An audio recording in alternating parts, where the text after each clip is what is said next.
Buenos días, hermanos y amigos. Bienvenidos a un nuevo trimestre. Bienvenidos a un nuevo estudio.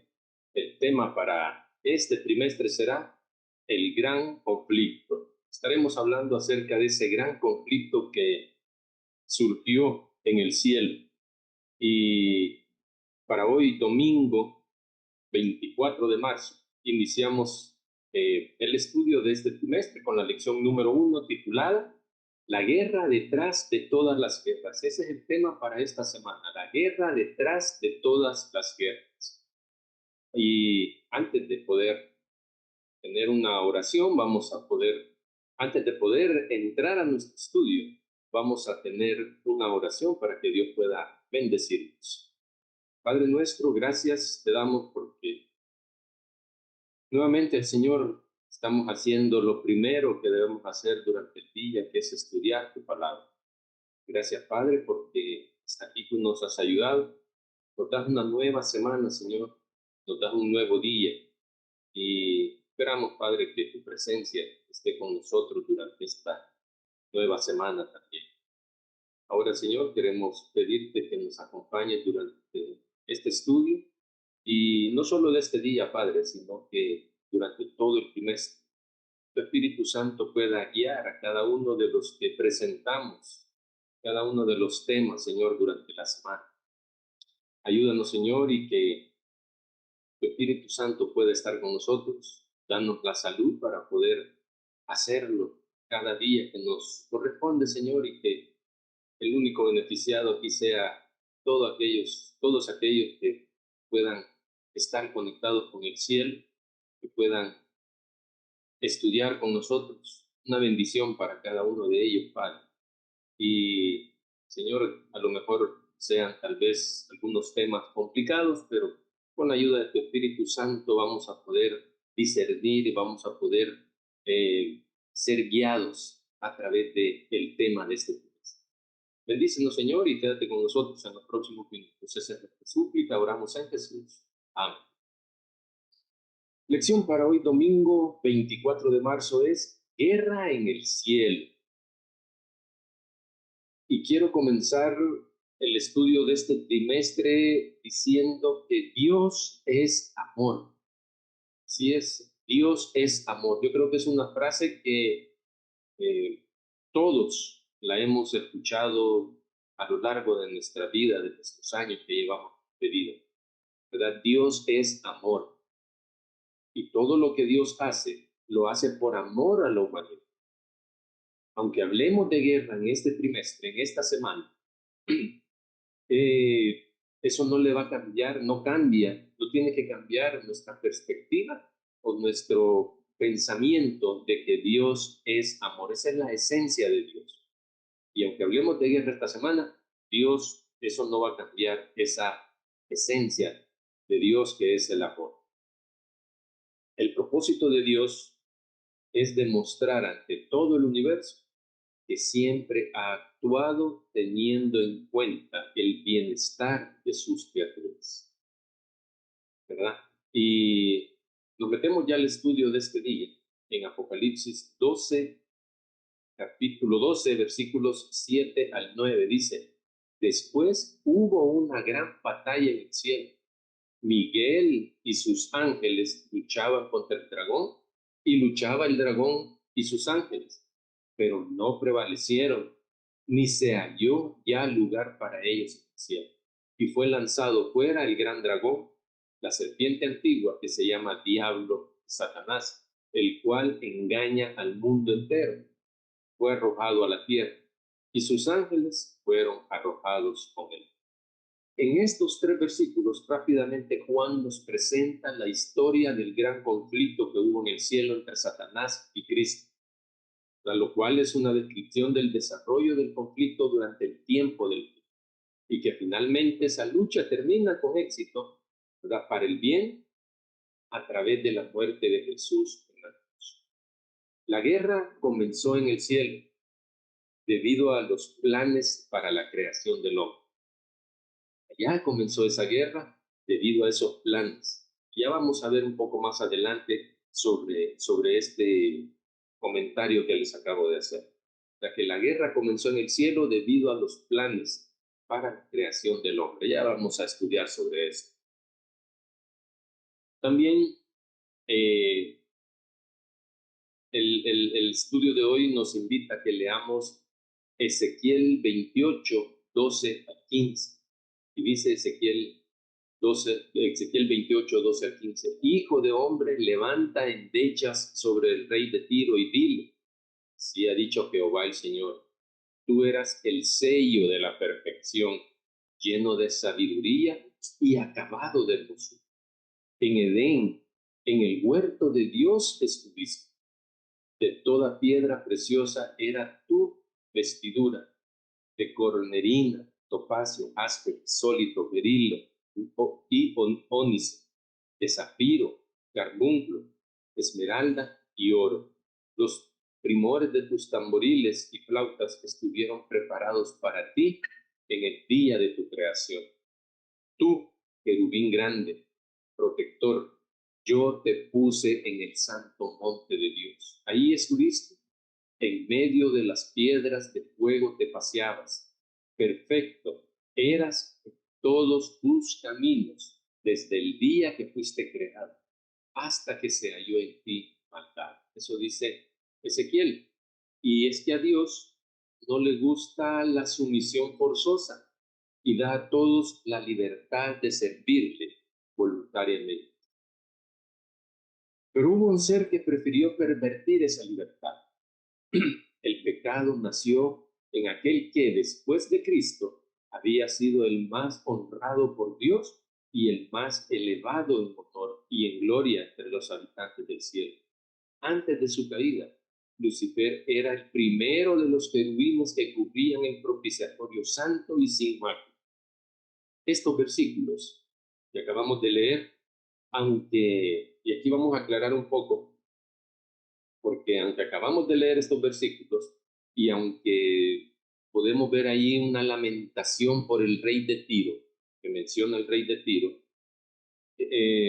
sin duda que tienen una aplicación más amplia que la que se hace directamente al príncipe de Tiro. No es exactamente al príncipe de Tiro que se refiere esta lectura, sino que se hace en una forma figurada es la que se habla y va más allá de una aplicación tan limitada como se menciona ahí solamente al rey de Tiro, ya que ni siquiera la suposición de que este pasaje sea extremadamente irónico o se haya hecho por ironía nada más, puede resolver los problemas que surgen si solamente se le da una aplicación local, una aplicación a que Ezequías estaba hablando Ezequiel, perdón, estaba hablando del rey de Tiro. Por ejemplo, parece sumamente difícil aplicar a un rey de Tiro, aplicar literalmente lo que dice el versículo 13, cuando dice, en Edén, en el huerto de Dios estuviste. ¿Verdad? No podemos aplicar eso al rey de Tiro. Él no fue puesto en el rey, en el huerto. De la misma manera, el versículo 15 dice, perfecto eras en todos tus caminos, desde el día que fuiste creado hasta que se halló en ti maldad. Versículo 14 también dice, tú, querubín grande, protector, yo te puse en el santo monte de Dios. Pareciera que mientras Ezequiel contemplaba en alguna visión el carácter y las actividades del rey de Tiro, la inspiración divina levantó el velo entre lo visible y lo no visible para permitir que el profeta pudiera ver al ser invisible del que estamos hablando, ¿verdad? ¿A quién servía el rey de Tiro? ¿A quién servía el rey de Tiro? A ese ser invisible, ¿verdad? Invisible pero poderoso. Sobre él que estamos hablando, sobre el ser que el rey de Tiro, ¿verdad? Al que el rey de Tiro servía. Por eso es adecuado y oportuno considerar este pasaje como un paréntesis de la profecía contra el príncipe de Tiro. y porque todo el capítulo se trata sobre esa profecía, pero hay un paréntesis, ¿verdad? Y por eso es oportuno, ¿verdad? Considerarlo. Eh, ya que, porque al entenderlo así, este pasaje nos proporciona la historia del origen, la posición inicial y la caída del ángel que más tarde llegó a conocerse como el diablo, como Satanás. Eso es lo que podemos ver en estos pasajes. Importante mencionar que en el versículo 13, donde dice en Edén, en el huerto de Dios estuviste, lo debemos entender en un sentido más amplio, no solo de que estaba ahí, sino que en que el Edén es la morada de Dios. ¿Por qué dijo eso? Porque en ese contexto se muestra que Lucifer no había caído todavía y que la creación de nuestra tierra y la ubicación de Adán y Eva en el Edén ocurrieron después de la caída de Lucifer.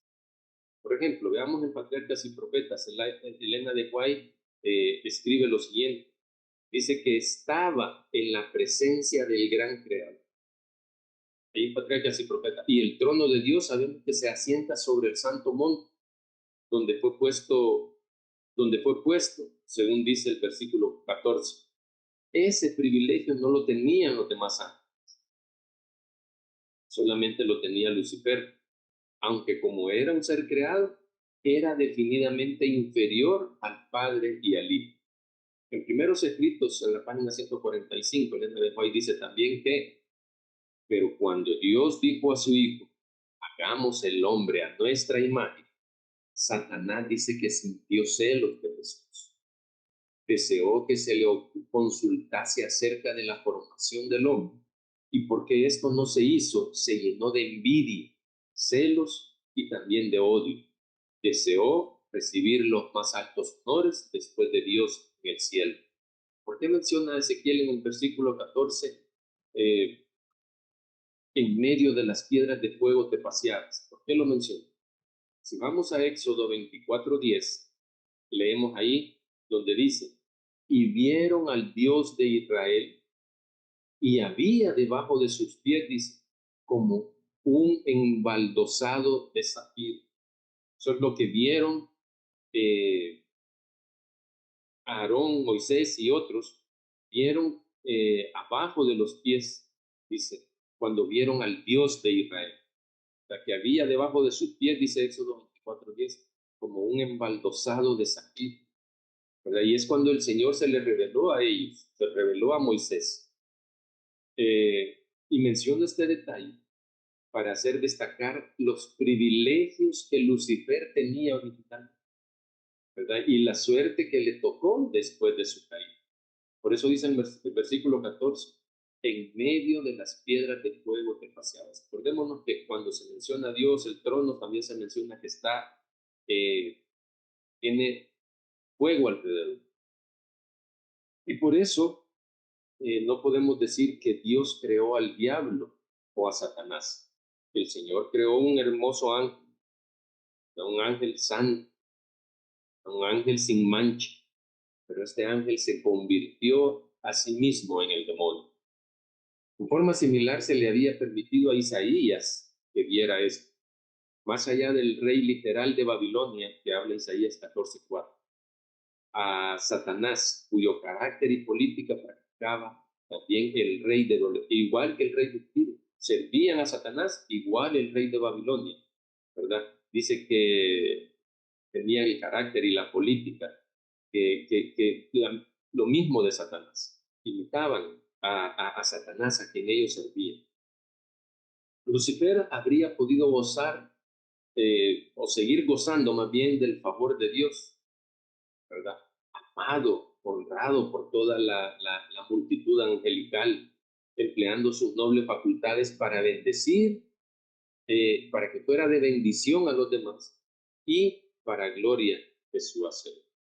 Pero veamos la decisión que tomó Lucifer en Isaías 14:12 al 14. Dice, ¿cómo caíste del cielo, oh lucero, hijo de la mañana? Cortado fuiste por tierra, tú que debilitabas a las naciones. Tú que decías en tu corazón, subiré al cielo, en lo alto, junto a las estrellas de Dios levantaré mi trono. Y en el monte del testimonio me sentaré, a los lados del norte, sobre las alturas de las nubes subiré y seré semejante al Altísimo. Después de la batalla entre Cristo y Satanás, dice el versículo 12, cortado fuiste por tierra, demostrando que Satanás fue derrotado y expulsado del cielo. Por eso es el tema del día de hoy, la guerra en el cielo. ¿Y quién perdió esa batalla?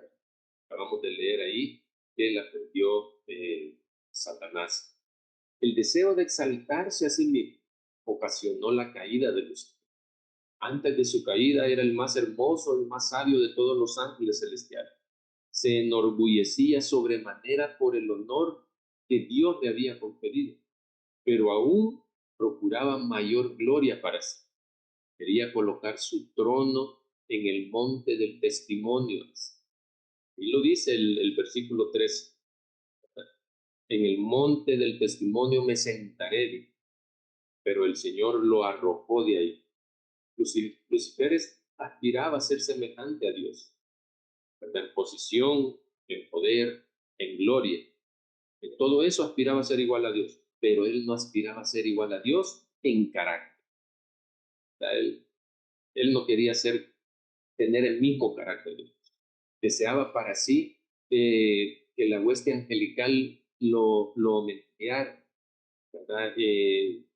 Algo que solo se le rendía a Dios. Aunque no era más que un ser creado, pretendía recibir el honor que solo debe dársele al Creador.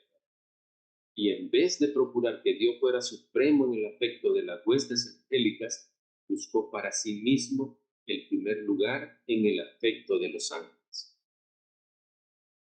Si no fuera por este panorama que nos presentan este pasaje en Ezequiel e Isaías, no tendríamos ningún relato razonablemente completo del origen, de la condición inicial y de las causas de la caída del príncipe del mal.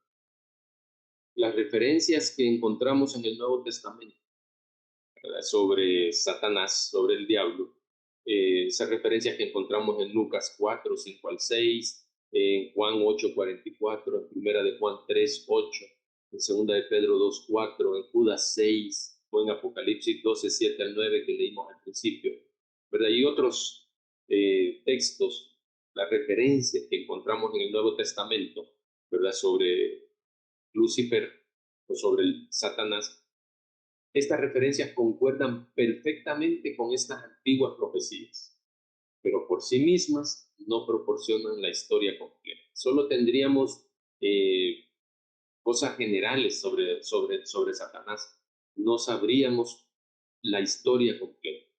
Fue el Espíritu Santo el que planificó y unificó las escrituras. Fue el Espíritu Santo quien se aseguró de que se diera suficiente información acerca de todos los asuntos esenciales, incluso la historia de Satanás. Además, fue el Espíritu Santo quien determinó cuándo, cómo y por medio de quién se habría de dar la revelación. La ocasión que se considera en el pasaje de Ezequiel era muy apropiada, pues el príncipe de Tiro había imitado en forma notable a su verdadero líder, al diablo. A la luz del gran conflicto, Tiro, junto con todas las naciones paganas, estaba bajo el dominio de los principios de este gran caudillo rebelde. Estaba bajo los principios de Satanás. Y su influencia en la historia de esas naciones paganas también debía quedar claramente expuesta. Teníamos que tener claro nosotros de que por medio de él fue la influencia para las demás naciones. ¿Y quién era el líder del príncipe de Tiro? El diablo. Y no puedo finalizar sin lo que dice primeros escritos en página 146, muy interesante. Elena de White escribió lo siguiente: después que Satanás y los que cayeron con él fueron echados del cielo, y él, o sea, Satanás, se dio cuenta de que había perdido para siempre toda la pureza y gloria de aquel lugar. Dice Elena de White en Primeros Escritos, página 146, que Satanás se arrepintió y quiso ser reintegrado allí. Estaba dispuesto a ocupar su propio lugar o cualquier puesto que se le asignase. Pero no, el cielo no debía ser puesto en peligro. Todo el cielo podría contaminarse si se le recibía de vuelta, pues el pecado había comenzado con él, y la semilla del cielo podría contaminarse si él se recibía de vuelta.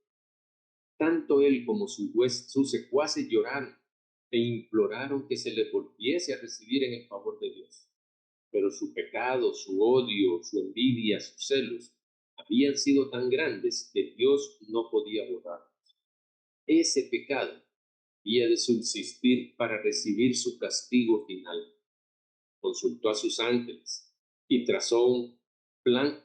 Ya cuando Satanás vio esto, ¿verdad? Continúa ahí, Primeros Escritos, en la página 146, consultó a sus ángeles y trazó un plan para seguir obrando contra el gobierno de Dios. Cuando Adán y Eva fueron puestos en el hermoso huerto, Satanás estaba haciendo planes para destruirlos. De ningún modo podía verse privada de su felicidad esa pareja dichosa si obedecía a Dios. Satanás no podía ejercer su poder contra ellos a menos que primero desobedeciesen a Dios y perdiesen su derecho también al favor divino. Había que idear algún plan para inducirlos a desobedecer a fin de que incurriesen en la desaprobación de Dios y fuesen puestos bajo la influencia más directa de Satanás y sus ángeles. Se decidió que Satanás asumiría otra forma y manifestaría interés en el hombre. Tenía que hacerle insinuaciones contra la veracidad de Dios y crear dudas acerca de si Dios quería decir precisamente lo que decía. Luego, excitar la curiosidad de la pareja e inducirla a tratar de inmiscuirse en los planes insondables de Dios, es decir, cometer el mismo pecado del cual Satanás se había hecho culpable. Y eso fue lo que hizo. Y razonar, dice, acerca de la causa de sus restricciones con respecto al árbol del conocimiento. Eso es lo que dice Elena de White en Primeros Escritos. Si acá hemos leído que Satanás se arrepintió, entonces nos da curiosidad y a lo mejor una pregunta obligatoria es, ¿por qué Dios ya no aceptó que volviera al cielo? En el estudio de hoy, allí en nuestra lección, al final, hay un párrafo del conflicto de los siglos en la página 548. Dice, los concilios celestiales alegaron con Lucifer, se sentaron con él, platicaron con él, argumentaron con Lucifer, antes de que él fuera echado del cielo. Dice, los concilios celestiales alegaron con Lucifer.